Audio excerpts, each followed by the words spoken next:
Welcome to Boulevard Baptist Church Radio 93.5. This is our health and wellness program, which is geared to help us to live our best lives. Today, we are giving thanks for life. We are so grateful to God for His loving care. He's such a good God. Well, this morning, as usual, we are looking at a very interesting topic and one that I think persons will be able to relate to, because in some ways we are talking about the heat, and we had been talking about how much this heat is killing us. That is what I am hearing everybody saying. And of course, we know that it is not just in Jamaica alone, but that we have heat waves going on in different countries across the world. I heard a discussion about what's happening in Italy and in Texas. So, it's really all over. But it is something that we have to deal with, and we have to know how this is going to impact on our lifestyle and on our health in particular. I'm also wanting to just discuss very briefly the whole thing of summer accidents that happen during the summertime. And I'm thinking about that in particular with our children in mind, because we know that during the summer months, the children are out of school. They are up and about a lot more. They're probably engaging in different types of activities that might make them vulnerable to having accidents and that kind of thing. So I have invited this morning a very knowledgeable person, and he is going to be discussing with me this very topic. So help me welcome Captain Dr. Edward Campbell. Thank you for joining us, Dr. Campbell. Hi, good morning, Dr. Watts Campbell. Pleasure to having me here. And a special good morning to your listeners. Thanks for having me. Oh, it's my pleasure. Thank you so much for taking time out of your very busy schedule. I know you're a busy person. And of course, as I said before, you're a captain. So you're a captain in the Army. Not only are you a doctor, but you're a captain in the Army. So can you tell us just very briefly something about what you do? So rightly so, I'm a captain in the Jamaica Defense Force. And despite being a captain, I'm also a medical doctor. So I attend to the medical needs of the service members, the soldiers, and along with their dependents, wives, husbands, and children. So I primarily see patients who have a wide variety of issues and problems. It's mostly family medicine, which I practice with a component of what we call military medicine. Medicine that involves personnel who work within the military, and all the conditions that are which are widely varied, from back pain, and even more so now, these heat-related issues that we're having. We have quite a number of those things, since we're always out in the fields and always out supporting other members of our personnel in government. Right. And yes, that's true. I didn't even think of that, right? Your people are going to be on the ground and outside, probably more than some others might be. And your wife told me that before. Now, I think you worked quite a lot with children as a surgeon. Is that what it was? Well, I worked quite a number of years before I came over to the military. I used to work a lot with children in this surgical field, both in orthopedics, plastic surgery, and even general pediatric surgery. So I spent some of my time in traumatic situations with children.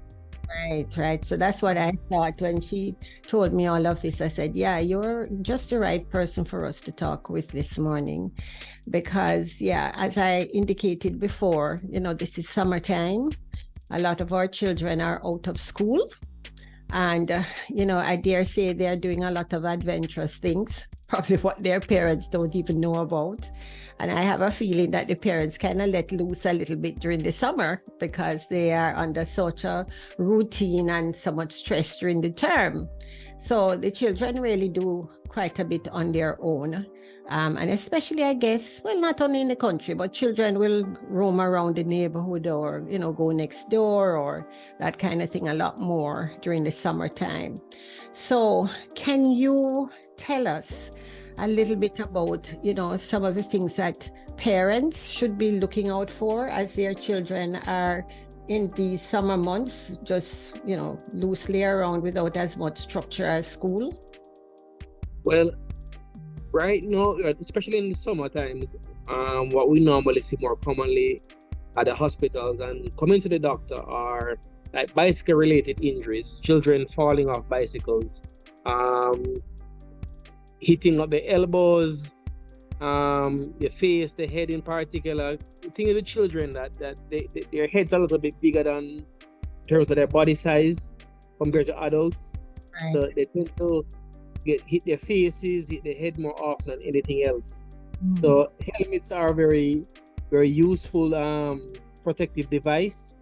They reduce injuries by about 88%. So protective gear like helmets, elbow pads, knee pads, ensure that they have on their shirts, and well, it's hot, so they're going to be in shirts and shorts, but they still must wear as much clothing as they can. That's one of the more common injuries that we see from bicycles. Where they're playing at the playgrounds. So it's the summer now, so more of them are not in school, so they get a chance to have more freedom on their hands. They may on the slide, they fall off the slides. They're climbing up on the slides, they may fall as well. The jungle gym, they're among other children where they're may not so familiar with, so they will be a little bit pushing and pulling, trying to get to the slides. So they require a little bit more supervision regarding that. One is a common among maybe children, maybe not in the country areas, but like the things that they bounce on, like bounce boats or trampolines, they bounce and fall off. Yeah. I think it's all fall related because they're smaller, so they don't have much control over how things happen sometimes. Right. And they fall off trampolines and they fall off bouncer boats, especially when they go out. So it's summer, they get to go out to fairs and different outings all over the country. So right. And all kind of fun the activities of a bouncer boat, they may fall off there. Right. Do you know that I have always not been a lover of bouncer boats? I just think that it is something that has to be monitored so closely. And, if you have somebody who is there regulating the number of children who go into the bouncer boats, or if it is like not just numbers, but the age group, so you don't have big children with small ones and so on. I've always been fearful about bouncer boats and, knocking into each other and causing injuries that way. So it is really something that I could see would have to be properly monitored. Yes. Yeah. And it has to be age stratified. So the toddlers go together, the intermediate ones go together, and then maybe the bigger ones like 10, 11, maybe up to 12 would go together as well. That's right. Good.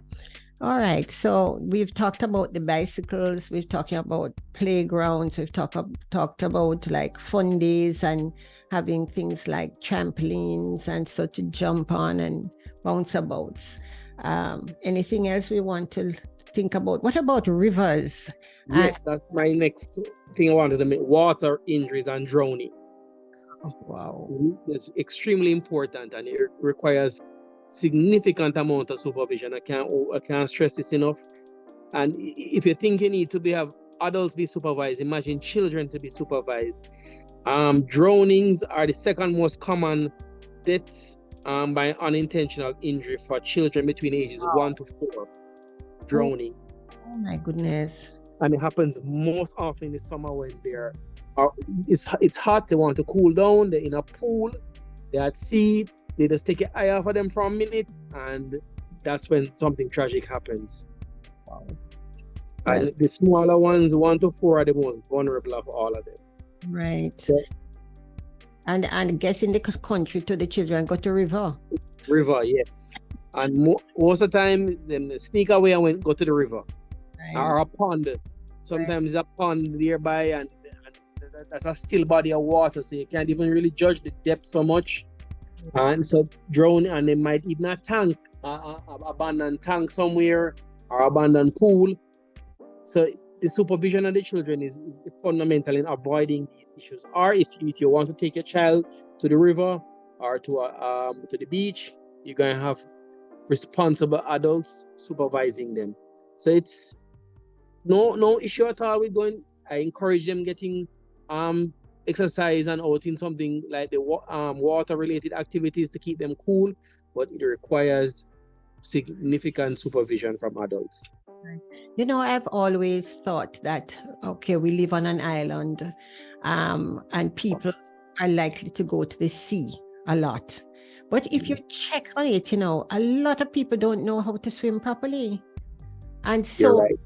go into the sea and they get out of depth, and this is where accidents can happen. So, you know, I can just well imagine that, because this is something I've always thought about. Children should be taught to swim.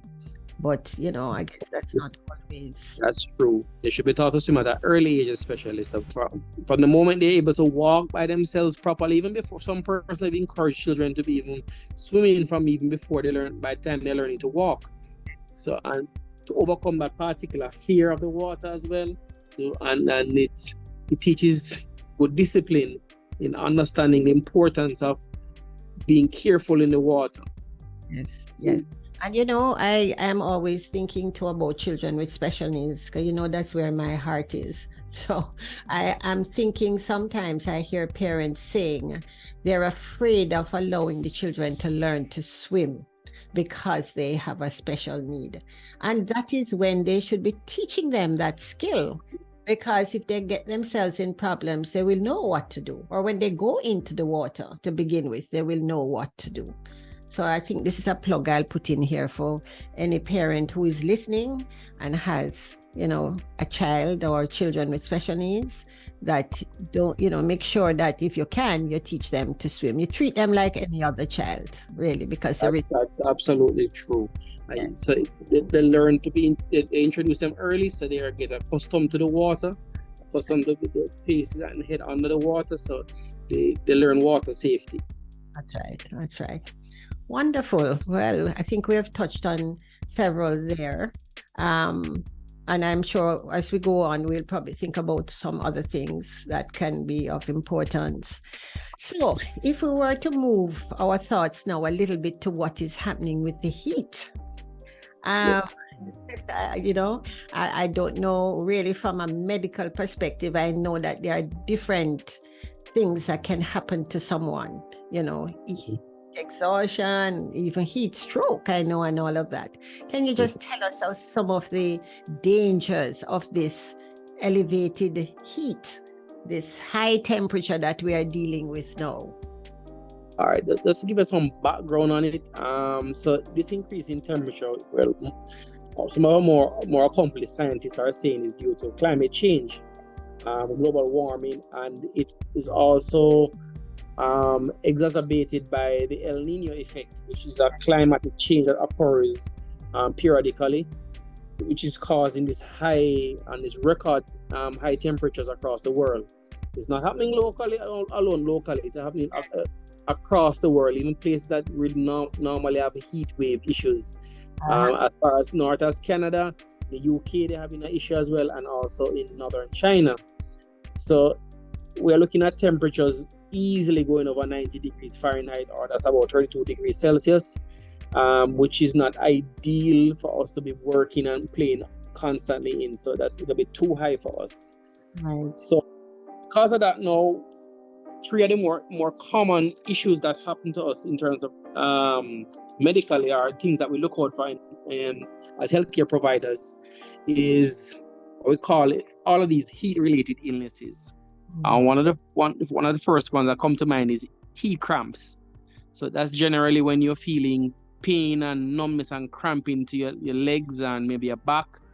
That's one of the first signs you realize that we're having a problem here. You feel a little bit thirsty. So that's the first thing that we normally look out for. Heat cramps. Right.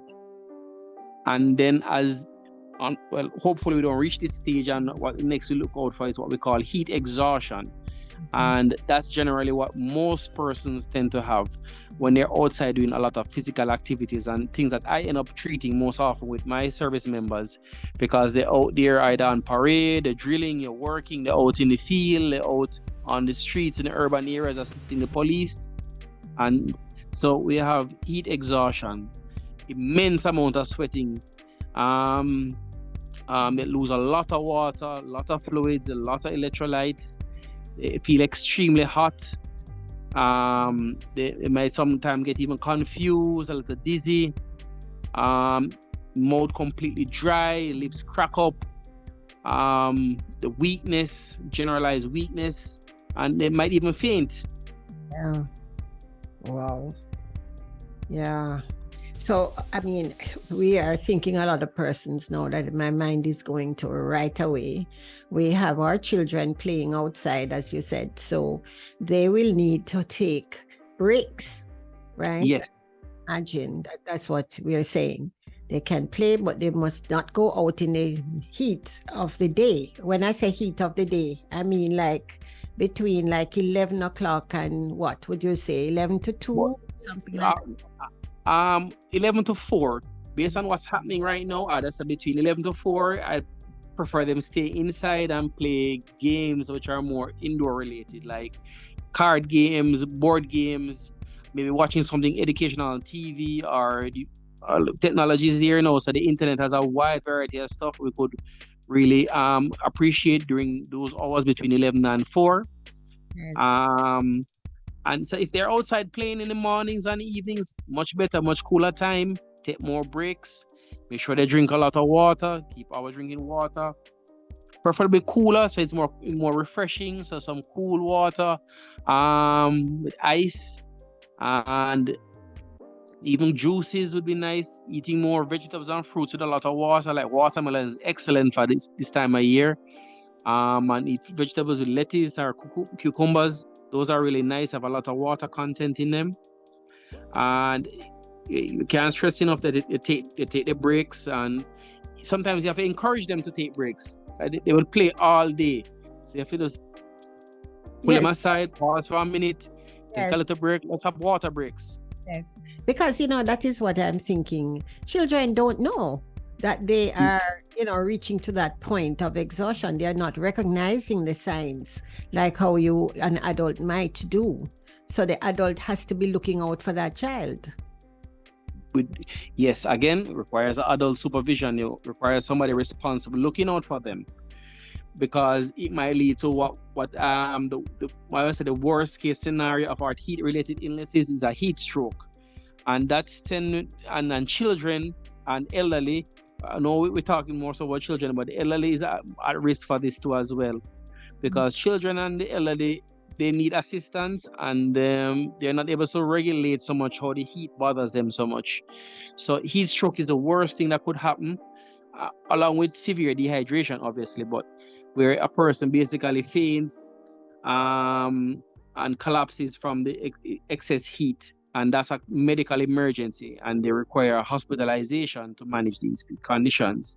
So I would say one of the most important things about how we operate in this current situation in the summer with the heat is having responsible people around to note some of these issues. And even those persons who are designated responsible people, to remember they need to hydrate as well.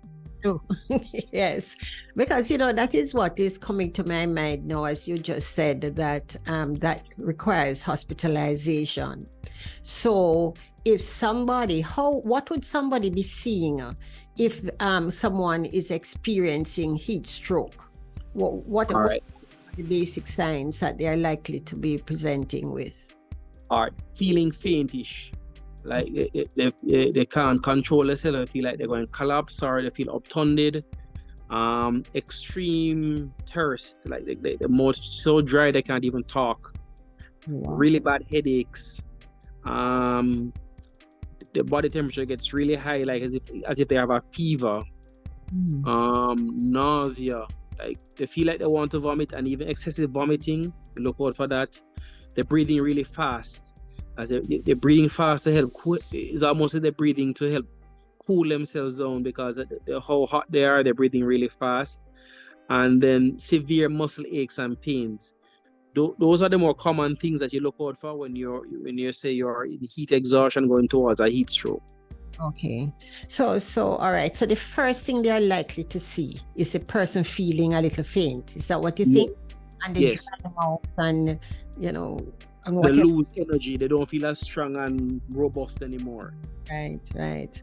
So at that point, what can they do to avoid going to hospital? Or does that mean they've reached a point where they need to go to hospital?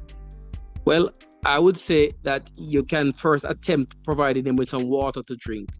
Let them try drinking water. And if they're able to tolerate drinking water and hydrating, they might just feel well enough and take a break for the rest of the day. But if they're realizing that you're trying to give them water, or they have collapsed, if they have collapsed, straight to hospital. Right. Okay. So cooling the body temperature too, would that? Yes. So yes, definitely. You have to cool down. Right. So, I know we all sweat and perspire to cool down. That's how we cool down. You sweat, and then when the sweat drying up or such, or like a cool air blow on you, that you feel cooler. So, what you try to do is remove as much of that clothing so body can help cool down somewhat. So you remove all that. If you have on heavy long sleeve clothing, or clothing is heavy laden in sweat, you try to remove it so then get some fresh air to cool down. Even I'm not saying if you throw a bucket of water on the person, but something cool to drink, or pour some cool water on them, or room temperature water, not hot water. You can pour it over them so help cool their body down. Right. Okay.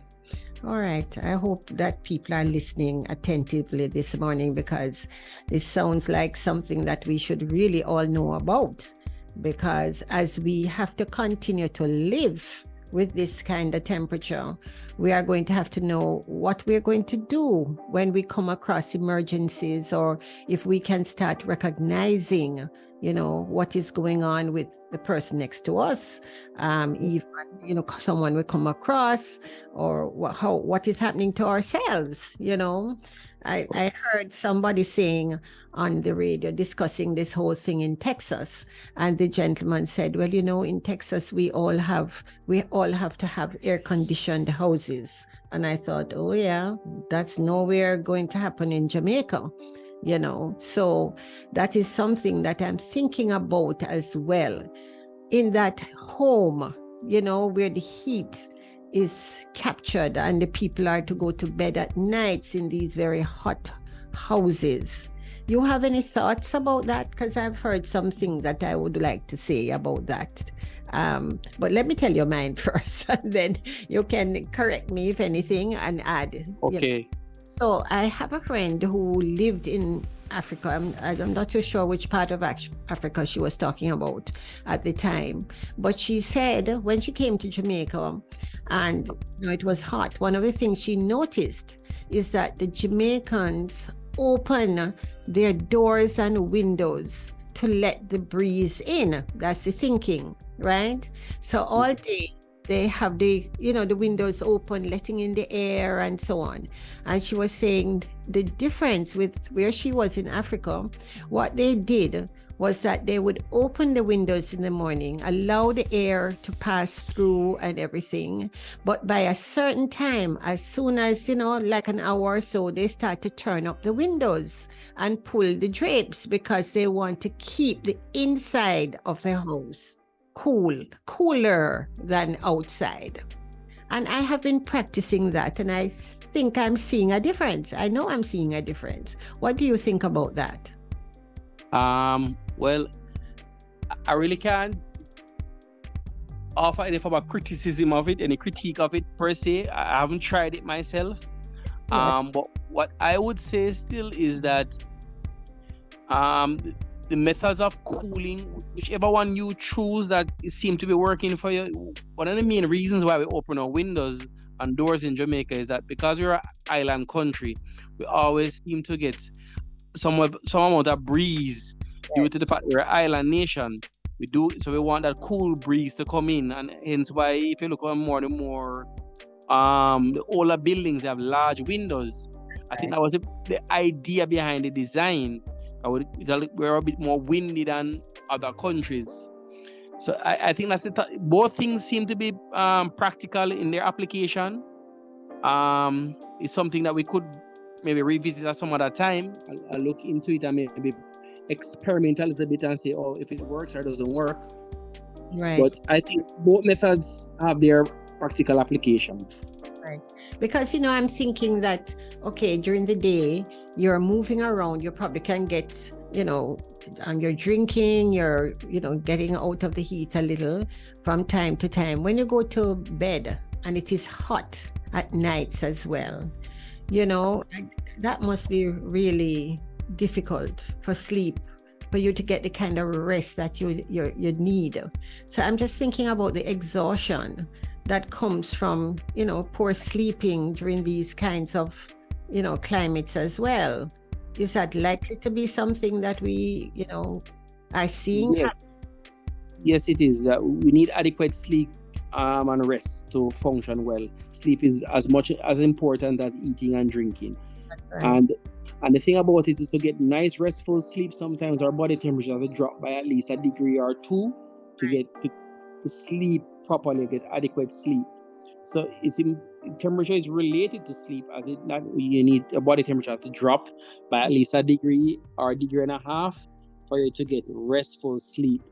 And with adequate sleep, you're a much better functioning individual throughout the day. And what I would encourage persons to do is get hydrated well before they go to bed, because you do lose water while you're asleep through even more so with this heat. Right. And it will not give you a restful sleep either. So getting properly hydrated before bed, and if you wake up in the night, you have your glasses of water, get hydrated again, and try to go back to bed. But what I've realized as well from personal experience is like about 3 a.m. there, a temperature kind of drops somewhat so you could get some sleep. So it gets cooler late in the early mornings. To be honest, it gets cooler. So at least we have that little reprieve in the early mornings. Yes, yeah. I know. I'm thinking all the time, if you don't rest enough, your whole day is not going to be, the best. You can't give off your best when you are, not rested. You become more irritable, and you get more tired, physically. Not very productive. And you don't get you're not so productive. But maybe in a way, as a country, we may have to, and as a world, we may have to look at how we adjust our days, if it does remain if we have this kind of temperature to contend with, that's something definitely going forward. The day may have to be adjusted to allow us to be a little bit productive. Yes, we could be more flexible. There's nothing wrong with being more flexible in adapting to our current environment. That's right. Well, I think we've talked about quite a bit.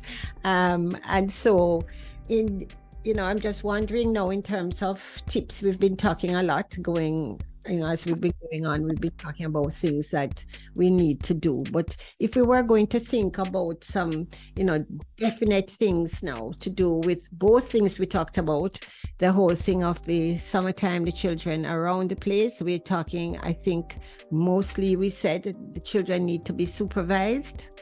Would you say that's a number one thing for them? Number one thing, yes. Number one thing. Right. And about, wearing the right kind of protective gear when they're up and doing things like riding their bicycles and so on. I guess you probably would see head injuries and so on from that children fall as well. Yes, they fall a lot, and they fall on their hands and also on their heads. So we see injuries to their hands and arms, because they put on the hand first to help break the fall. So we see injuries to the hands and head most often. Wonderful. Let's hope we can have people listening there, because you see all the children when they get so, what's the word now, adventurous, and you see them on the bicycles doing all kinds of things, to test their agility, I suppose, but they really need to be properly protected. All right, and then we said now, going into the heat related illnesses, we are talking about the fact that we have to gear ourselves for this increasing temperature that we are seeing. We're talking about several things that can happen, heat-related illnesses, right? Yes. And you said heat cramps, Heat cramps, exhaustion, heat exhaustion, and heat stroke. heat stroke, right? Okay. So, Captain Dr. Campbell, just want to say special thank you for joining us this morning. We just really pray a special blessing on you and your family as you continue to serve our country and our people. I know that the work you're doing is really making a difference out there.